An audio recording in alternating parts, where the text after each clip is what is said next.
You see the word titanium everywhere these days. Titanium watches, titanium bike frames, titanium golf clubs, even titanium credit cards. It sounds expensive and futuristic, like something from a sci-fi movie. I'll be honest, for a long time I thought it was mostly marketing hype. A fancy metal that costs a fortune and probably isn't worth it in most cases. But the more I looked into it, the more I realized how wrong that assumption was. And that's what makes this story fascinating.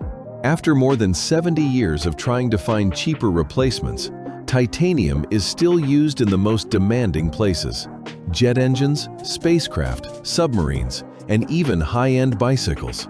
Not because engineers love spending money, but because in certain situations, nothing else comes close. Let me take you through why that is. Titanium is the 9th most abundant element in the Earth's crust. It's not rare like gold or platinum.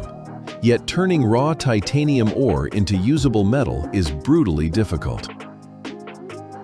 The main industrial method, the Kroll process, was developed in the 1940s and hasn't changed much since. You start with titanium ore, convert it into titanium tetrachloride, then reduce it with magnesium at extremely high temperatures in a sealed reactor. What you get is a porous mass called titanium sponge.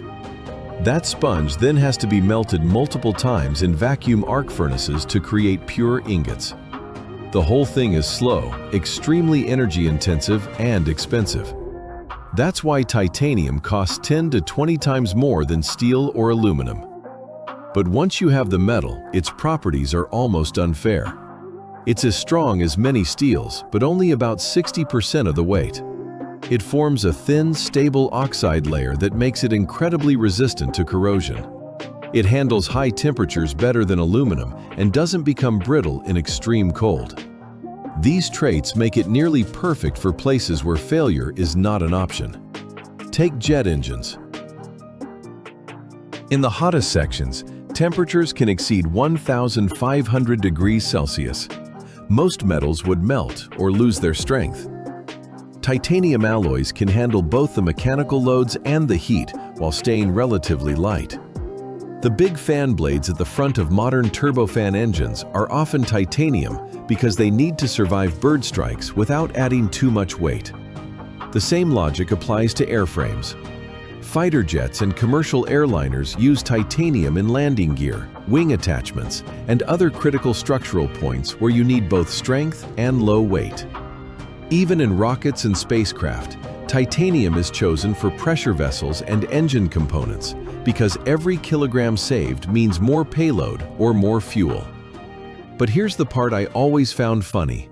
Despite all these amazing properties, titanium is a pain to work with. It work hardens when you machine it, meaning it gets harder the more you cut, so tools wear out ridiculously fast. Welding it requires an inert atmosphere because it reacts aggressively with oxygen and nitrogen at high temperatures. One mistake and you can ruin a very expensive part. Because of this, most engineers try to avoid titanium whenever they can. They'll use aluminum, high-strength steel, or advanced composites instead. So the real question becomes, when does it actually make sense to use titanium? It makes sense when the combination of low weight, high strength, and outstanding corrosion resistance is worth the high cost and manufacturing headaches. A great everyday example is high-end bicycles. A titanium frame is expensive, yes, but it gives you an almost perfect balance of stiffness, durability, and ride comfort. And unlike steel or aluminum, it will basically never corrode. I've seen titanium frames from the 1990s that still look brand new after decades of use. Another place where titanium shines is medicine. It's biocompatible. The human body doesn't treat it as a foreign object. That's why it's used in hip replacements, dental implants, and bone plates. It actually integrates with living bone over time. So titanium isn't overrated. It's just expensive and difficult. And because of that, we only use it where its unique advantages are worth the pain. We've spent decades searching for cheaper alternatives. New aluminum lithium alloys, carbon fiber composites, advanced steels. Some are very good, But in the hottest parts of jet engines, or in applications where you need corrosion resistance, fatigue strength, and low weight at the same time, titanium still has no real replacement.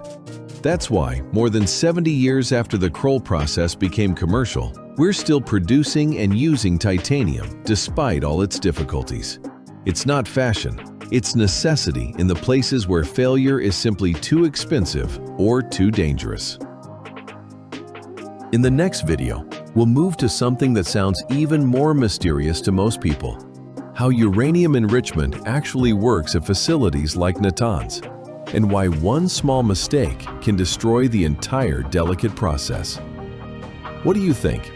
Is titanium overrated because of its price tag? Or is it still the best material for certain critical jobs?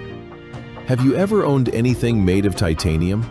Drop your thoughts in the comments. I read every single one.